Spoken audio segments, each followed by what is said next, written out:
Pemirsa apa kabar? Jumpa lagi dengan saya Don Bosco Slamet dalam DBS To The Point. Dengan dalih apapun, aksi teror yang merampas nyawa manusia tak pernah bisa dibenarkan. Begitu pula saat serangkaian teror mengguncang 7 lokasi di Paris, Prancis, Jumat 13 November lalu. Horor di Jumat malam itu sedikitnya menewaskan 129 orang, 99 lainnya luka dan kritis, dan 350 orang lainnya luka. Sekarang Prancis yang memegang kuat moto Liberté, Égalité, Fraternité atau kebebasan, keadilan dan persaudaraan itu terus dirongrong aksi teror. Mengapa dunia tempat kita hidup masih dipenuhi paham kekerasan seperti terorisme? Dan kita akan membawa itu ke Indonesia.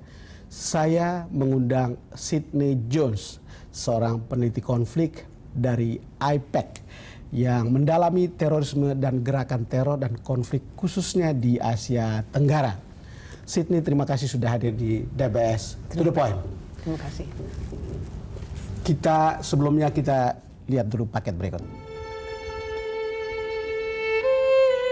Duka menyelimuti kota Paris setelah rangkaian teror mengguncang 7 lokasi di ibu kota Prancis ini, Jumat 13 November lalu.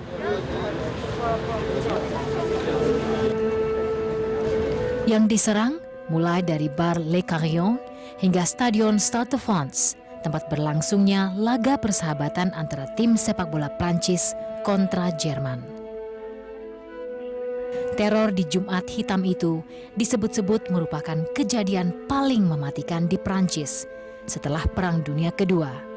Sedikitnya 129 orang tewas.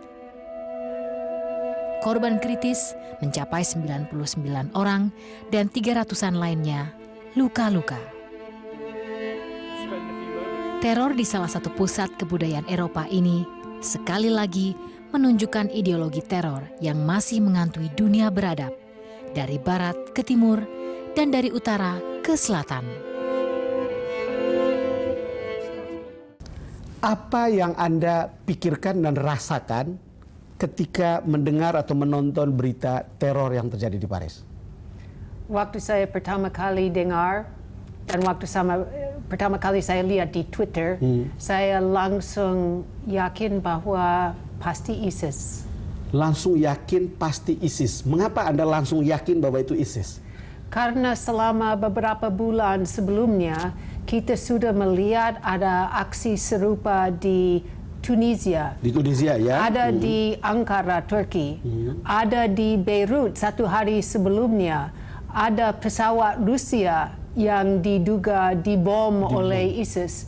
Jadi dan sebelumnya sudah ada beberapa rencana yang jatuh di Sinai ya. Ya, dan sebelumnya ada juga beberapa sel yang kami sudah tahu aktif di Perancis dan di Belgia. Apalagi sekarang ini ingin menjangkau ke Eropa yang punya motivasi yang terkuat justru ISIS. Ya, kita memang kalau dari berbagai berita, pesawat Rusia yang jatuh di Sinai, lalu kemudian beberapa saat kemudian ISIS mengaku mereka lah yang menembakkan pesawat itu jatuh. Setengah hari setelah kejadian di Paris, mereka juga mengaku bertanggung jawab dan melakukan teror itu. Kalau Anda lihat sekuens-sekuens seperti ini, sebegitu terbukanya ISIS mengakui hal-hal seperti ini. Apa yang membuat mereka punya kekuatan untuk mengakui secara terbuka hal begini? Nah, saya kira perlu diketahui juga bahwa ada sel-sel yang bersifat otonom di beberapa tempat di dunia. Jadi di Eropa, di Sinai, di Libya, di Tunisia, tidak tentu bahwa orang di ISIS pusat tahu dengan pasti bahwa ini saatnya yang akan terjadi. Memang sering ada semacam pengarahan dari ISIS pusat, tapi sel-sel itu bisa cukup otonom juga. Nah, kenapa mereka ingin melakukan seperti ini di tempat seperti Eropa? Karena beberapa faktor. Mereka ingin membuktikan bahwa mereka bisa sampai ke dunia barat dan pusatnya dunia barat. Itu satu. Yang kedua, mereka juga ingin memicu semacam reaksi anti-Islam. Misalnya sekarang ini dengan begitu banyak imigran, apa yang kita lihat sekarang ini, semua negara ingin mau menutup perbatasannya. Ya, betul.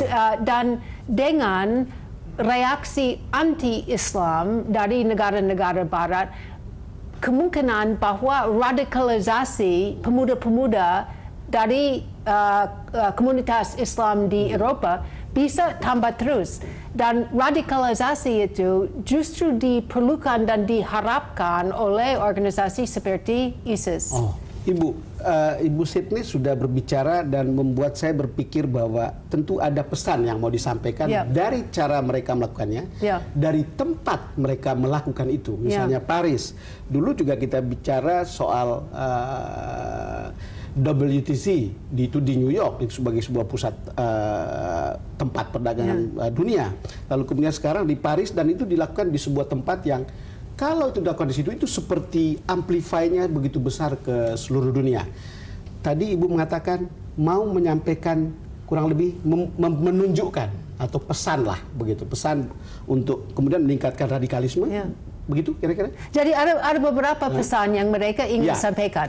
Satu, bahwa di mana saja orang kafir tidak aman. Mereka mengharap bahwa reaksi di negara-negara Barat akan begitu keras Islamofobia atau yang anti-Islam, supaya nanti lebih gampang merekrut dan meradikalisasikan orang-orang, apalagi pemuda di daerah-daerah miskin di Eropa. Saya ingin menyampaikan satu hal. Ini dilakukan di Paris, di tempat orang mengatakan, kalau Anggun C. Sasmi itu mengatakan tempat orang bersenang-senang atau orang berbahagia. Ada lapangan sepak bola, ada konser musik, ada restoran, dan itu di Paris. Sekali lagi, apakah karena memang di situ dianggap sebagai tempat serangan yang visible untuk yang mereka sebut sebagai kafir? Itu supaya mereka bisa membuktikan bahwa entah apa yang Anda lakukan, Anda akan kena. Itu yang mau disampaikan. Jadi bisa menikmati makan malam saja, bisa ikut konser musik, di mana yang Anda berada dan di apa yang Anda melakukan, tidak aman, tidak nyaman lagi. Nanti kita bisa cari Anda. Itu semacam ancaman yang akan terasa oleh setiap warga negara Perancis, warga negara Eropa, warga negara AS. Harapan mereka bahwa ini akan terasa oleh warga negara dari setiap negara yang ikut koalisi di Timur Tengah. Break dulu.